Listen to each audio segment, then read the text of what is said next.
distinguished guests, industry participants, government officials. It's a real pleasure to join you today to provide an update on our government's efforts to build and enhance our ICT sector. ICT is, we know, a critical enabler for all the key sectors of our state's economy. And I don't need to convince you all that it's fundamental to our capacity to improve innovation and productivity, our global competitiveness, and to drive new investment opportunities over the decades ahead. And while New South Wales already has Australia's largest ICT industry presence, it's the potential size of the sector and the pace of growth that presents the greatest opportunities. Deloitte's recent report, and I see John Azarias here somewhere. G'day, John.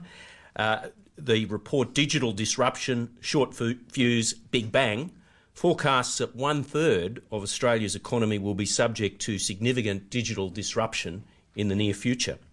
It reports that digital innovations are transforming the economic landscape more profoundly than other major changes in our nation's history, like deregulation, mining booms, etc. And it concludes that taking action now is not a choice, but an absolute necessity.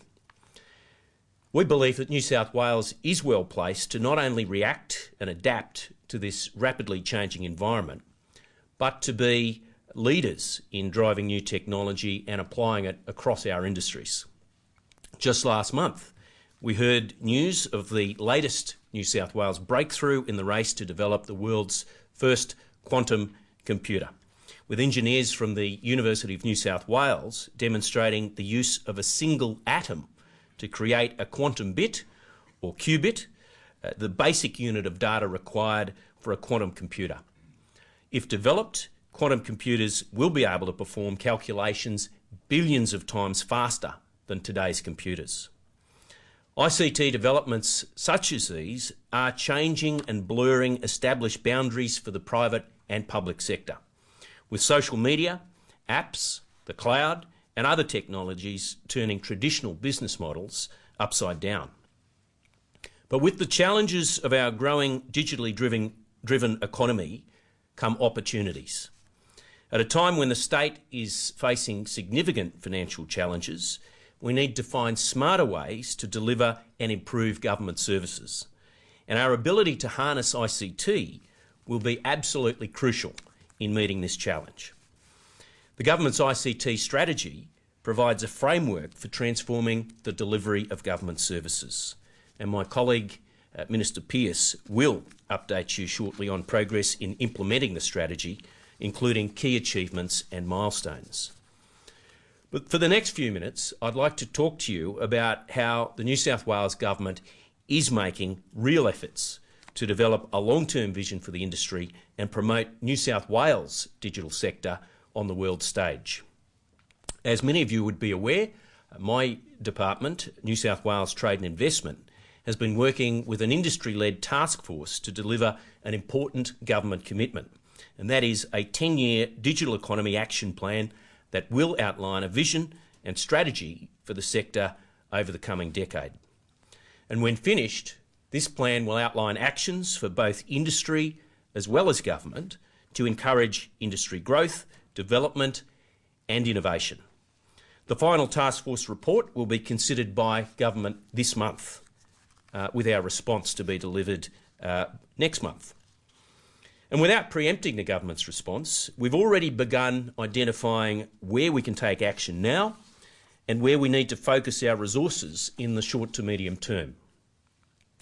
We're looking at how we can further leverage and promote our ICT strengths and what we can do to facilitate connections, build capability and encourage collaboration so that the industry can compete internationally. High-growth enterprises are the prime source of new jobs and productivity, and government has a role to play in helping to facilitate and foster the networks which, of course, are vital to accelerating their success. That's why we've sponsored initiatives such as Tech 23, Australia's leading showcase of early-stage innovative ICT SMEs. Events such as this are just one way emerging entrepreneurs can connect with potential investors, partners and customers, both here and internationally.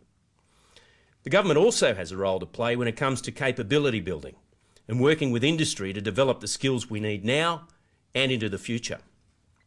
And one way we can do this is by facilitating and attracting new investment.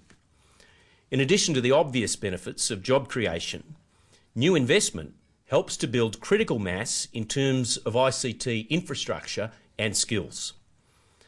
The government is working hard to bring new investment to the state, like cloud computing global leader Rackspace, which is establishing a new multi-million-dollar data centre in Western Sydney, creating up to 50 new jobs over the next 3 years.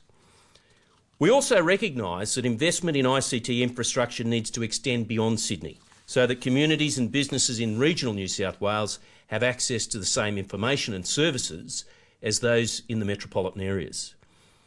The State Library is currently rolling out a $2 million New South Wales Government initiative which will provide 139 country libraries with high-quality wireless networks.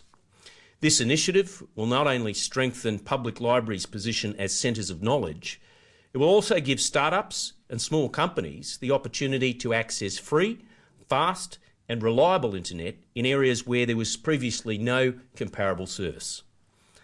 We're also hearing from industry through the Industry Action Plan process that there is a need for improvements to our state government procurement processes.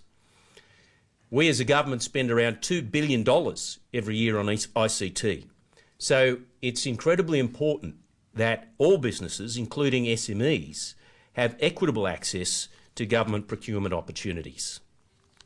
It's also important that the government spends taxpayers' money wisely so that we leverage investment and jobs in all the right places and deliver value for money for the people of New South Wales. And that's why today I'm very pleased to announce that the New South Wales Government has awarded NEC Australia, one of the world's leading technology solutions and services companies, a major contract worth more than $12 million over the next 3 years to provide network support and maintenance for the New South Wales Police Service. This contract will generate significant investment in ICT infrastructure, training and employment opportunities. NEC will invest in a new network operations centre in St Leonards that will provide round-the-clock network support for our police service. Employment and training opportunities will be created not only at the centre but also throughout regional New South Wales through a statewide network of authorised service partners, many of which will be small to medium-sized ICT businesses. This means investment in network engineers, technicians and service partners to provide vital support to help the New South Wales Police Service do its job of protecting communities across the more than 500 urban and regional stations. So in closing, through the continued efforts of government and industry, we aim to strengthen our state's ICT sector. The work we do now will position us to rise to the challenges ahead and help to deliver real outcomes for the people of New South Wales, to improve services, create business opportunities, attract investment and create jobs. So thank you again for the opportunity to join you today. I remain as excited as ever, a bit like Big Kev. I'm excited. But it is incredibly exciting, the potential of technology to transform our state's future for the better. And I look forward to working alongside industry to ensure that this happens. Thank you.